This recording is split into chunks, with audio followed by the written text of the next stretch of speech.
Hello नमस्ते दोस्तों। आप सबका मेरे चैनल पर एक बार फिर से स्वागत है। तो आज हम बात करेंगे 2024 का आने वाला मॉनसून के बारे में। इस साल का मॉनसून कैसा जाने वाला है एंड कितना बारिश इसमें हो सकता है, इसके बारे में मॉडल्स क्या फोरकास्ट कर रहे हैं, इसके बारे में डिस्कशन करेंगे। एंड अभी का एनसो का फोरकास्ट क्या है इस पे भी नज़र डालेंगे, यानी कि एल नीनो का कंडीशन अभी क्या है और आने वाले टाइम पे क्या कंडीशन हो सकता है और मॉनसून पे क्या प्रभाव इस साल एल नीनो का पड़ेगा या नहीं पड़ेगा, इसके बारे में डिटेल में बात करेंगे। तो सबसे पहले वीडियो को लाइक कर दीजिए और वीडियो काफ़ी ज़्यादा इन्फॉर्मेशन से भरा हुआ है, सो वीडियो को आखिर तक भी देखिए और चैनल को सब्सक्राइब कर लीजिए ताकि आपको लगातार ऐसे ही जानकारी मिलती रहे। तो सबसे पहले अभी का एनसो का फोरकास्ट के ऊपर बात करेंगे। सो जैसे कि हम सभी को पता है कि 2023 में जो एल नीनो का प्रभाव काफ़ी ज़्यादा सक्रिय था, जिसकी वजह से इंडियन मॉनसून पे काफ़ी ज़्यादा प्रभाव पड़ा था, जिससे काफ़ी एरिया में, भारत के काफ़ी हिस्सों में सूखे जैसे कंडीशन देखने को मिला था और बारिश में काफ़ी कमी देखी गई थी 2023 में। और अभी भी एल नीनो की कंडीशन बना हुआ है प्रशांत महासागर में। सो क्या 2024 में भी मॉनसून पे एल नीनो का प्रभाव रह सकता है या नहीं, इस पर अभी डिस्कशन करेंगे। तो एल नीनो क्या है ये मोस्टली हम सभी को पता है, बट फिर भी मैंने इस ग्राफिक के ज़रिए आप लोगों को और भी अच्छी तरीके से समझाने की कोशिश किया है। आप लोग इस ग्राफिक के ज़रिए और अच्छे से समझ पाएंगे कि एल नीनो ला नीना में कंडीशन क्या रहता है। तो सबसे पहले एल नीनो के बारे में बात करेंगे। ये ग्राफ को आप देख भी सकते हैं कि जो ट्रेड विंड्स चलता है, जो कि नॉर्मली पूर्व से पश्चिम की ओर चलता है, जब ये हवाएं कमज़ोर होता है तो क्या होता है कि जो गर्म जलधारा पश्चिमी प्रशांत महासागर में होता है वो धीरे धीरे पेरू की तरफ जाने लगता है। आप यहाँ पे देख भी सकते हैं, ये जो रेड एरिया है ये गर्म जलधारा को दिखा रहा है और ये पेरू की तरफ जब जाने लगता है तो क्या होता है कि पेरू के तट के पास में गर्म पानी इकट्ठा होता है, जिससे वहाँ पे लो प्रेशर सिस्टम बनता है। और इसका ऑपोजिट क्या होता है कि ऑस्ट्रेलिया के पास हाई प्रेशर बनता है, क्योंकि वहाँ पे ठंडा पानी इकट्ठा होने लगता है। और इसी कंडीशन पे क्या होता है कि पेरू के पास और साउथ अमेरिका में बहुत ज़्यादा बारिश होता है, फ्लडिंग जैसी कंडीशन होता है, और एशिया में सूखे जैसे कंडीशन देखने को मिलता है।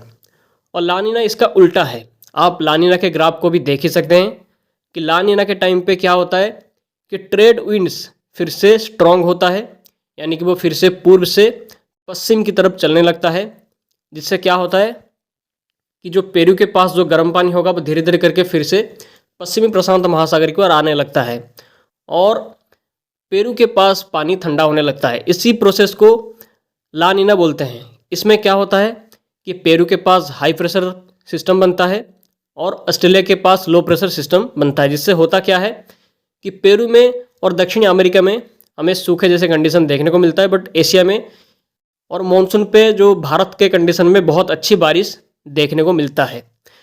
सो ये ग्राफिक के ज़रिए मैंने इसको और भी डिटेल में समझाने की कोशिश किया है।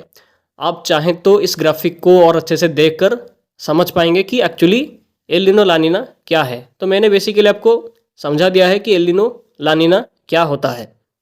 और यही एल नीनो का कंडीशन 2023 के मॉनसून पे हमने देखा, जिससे 2023 में काफ़ी कम बारिश हमें देखने को मिला था, जिससे भारत के कई राज्यों में सूखे जैसे मॉनसून देखने को मिले थे और मॉनसून काफ़ी कमज़ोर भी इस एल नीनो की वजह से देखने को मिला था। बट ये कंडीशन अभी चेंज होने जा रहा है, क्योंकि ये जो एल नीनो की स्थिति है ये धीमा पड़ना स्टार्ट हो चुका है। सो अगर इस मैप में हम नज़र डालेंगे तो यहाँ पर हम देख सकते हैं कि अभी एल नीनो का कंडीशन जारी है, क्योंकि पैसिफिक ओशियन का टेम्परेचर सामान्य से ऊपर बना हुआ है। हम यहाँ पे इसको देख ही सकते हैं। ये यही इंडिकेट कर रहा है कि अभी का जो टेम्परेचर है वो सामान्य से ऊपर है, जो कि एल नीनो की कंडीशन को दिखा रहा है। बट जैसे जैसे हम आगे जाएंगे, यानी कि फरवरी, मार्च, अप्रैल से लेकर अक्टूबर के बीच में ये टेम्परेचर यहाँ पे कम होता हुआ दिखाई दे रहा है। आप स्क्रीन पे देख ही सकते हैं कि जैसे जैसे हम आगे जाएंगे 2024 के महीनों में आगे जाएंगे तो ये टेम्परेचर, पैसिफिक ओशन का टेम्परेचर यहाँ पे कम होता हुआ दिखाई दे रहा है, जो कि यही इंडिकेट कर रहा है कि हम एल निनो से हटके न्यूट्रल या प्री लानिना की तरफ जाता हुआ कंडीशन दिखाई दे रहा है। तो इस एक और ग्राफ को देखेंगे तो ये ग्राफ बेसिकली अभी का कंडीशन और आने वाला कंडीशन को दिखा रहा है। हम इस ग्राफ के माध्यम से और आसानी से समझ सकते हैं कि आने वाले टाइम पे एनसो का कंडीशन क्या होने वाला है। तो ये जो रेड एरिया है वो एल निनो की कंडीशन को दिखा रहा है और ब्लू वाला हिस्सा है, जो नीचे वाला हिस्सा है, ये लानिना को दिखा रहा है और बीच वाला न्यूट्रल को दिखा रहा है। सो अभी हम जनवरी में हैं, तो इस जगह में यानी कि यहाँ पर अभी का कंडीशन है, एल निनो का कंडीशन बना हुआ है। सो जैसे जैसे हम आगे जाएंगे तो ये ग्राफ लगातार नीचे जाएगा और जून से ही कंडीशन न्यूट्रल होता हुआ दिखाई दे रहा है, यानी कि एल निनो की कंडीशन जो दिखाई दे रहा है वो जून 2024 से ही एल निनो की स्थिति खत्म होता हुआ दिखाई दे रहा है, जो कि मैंने आपको ऊपर भी बोला। तो इस ग्राफ के माध्यम से भी वही दिखाई दे रहा है। और ये आईओडी का मैप है, इसमें भी हम देख सकते हैं कि ये रेड वाला एरिया है, ये पॉजिटिव आईओडी को दिखा रहा है और ये ब्लू वाला एरिया नेगेटिव आईओडी को दिखा रहा है और बीच वाला न्यूट्रल के कंडीशन को इंडिकेटिंग कर रहा है। सो अभी हम पॉजिटिव आईओडी के कंडीशन पे है, बट अभी आने वाले दिनों में ये न्यूट्रल की ओर और हम जाएंगे और जून मंथ से ही ये ग्राफ ऊपर की तरफ जाता हुआ दिखाई दे रहा है, यानी कि मॉनसून के टाइम पे आईओडी का कंडीशन भी पॉजिटिव हो सकता है। सो अभी का एनसो का कंक्लूजन यही है कि इस साल मॉनसून पे आईओडी पॉजिटिव भी रहेगा, साथ ही एल निनो ख़त्म होके हम न्यूट्रल या प्री लानिना की तरफ जाता हुआ दिखाई दे रहा है कंडीशन, जो कि मॉनसून के लिए काफ़ी अच्छा हो सकता है, जिससे बारिश काफ़ी अच्छा होता हुआ दिखाई दे रहा है अभी इस कंडीशन के हिसाब से। दोस्तों इतना ध्यान रखें कि कभी भी हम डायरेक्टली एल निनो से लानिना में नहीं जाते हैं। एल निनो से लानिना तक जाने में महीनों के टाइम लगते हैं। तो बीच में न्यूट्रल आता है, तो न्यूट्रल के बाद ही हम एल निनो या लानिना की तरफ जाते हैं। सो यहाँ मैंने आप लोगों को एनसो के कंडीशन के बारे में और आईओडी के बारे में काफ़ी कुछ जानकारी दिया है, डिटेल में ग्राफिक के माध्यम से भी दिया। सो अब चलिए देखते हैं कि मॉडल्स क्या फोरकास्ट कर रहे हैं मॉनसून को लेकर, यानी कि बारिश कितनी हो सकती है। Models, long range forecasting models इसको लेकर क्या प्रेडिक्शन कर रहे हैं, इसको हम देखेंगे और टेम्परेचर के माध्यम से भी समझने की कोशिश करेंगे कि मॉनसून कैसा हो सकता है। सो ये लॉन्ग रेंज फोरकास्टिंग मॉडल है। ये जो मैप है ये CFS के मॉडल का मैप है। इसमें हम ये जो मैप ये यही इंडिकेट कर रहा है कि आने वाले मॉनसून के टाइम पे भारत में बारिश कैसी हो सकती है। ये जो पूरा मैप है ये जुलाई, अगस्त और सितंबर के रेनफॉल की एक्टिविटी को दिखा रहा है, यानी कि जुलाई, अगस्त और सितंबर पे जो मॉनसून का पीक टाइम होता है उस टाइम पे भारत में बारिश कैसी हो सकती है, ये मैप इसी को ही इंडिकेट कर रहा है। इसमें हम देख सकते हैं कि पूरे भारत में बारिश काफ़ी अच्छी दिखाई दे रही है।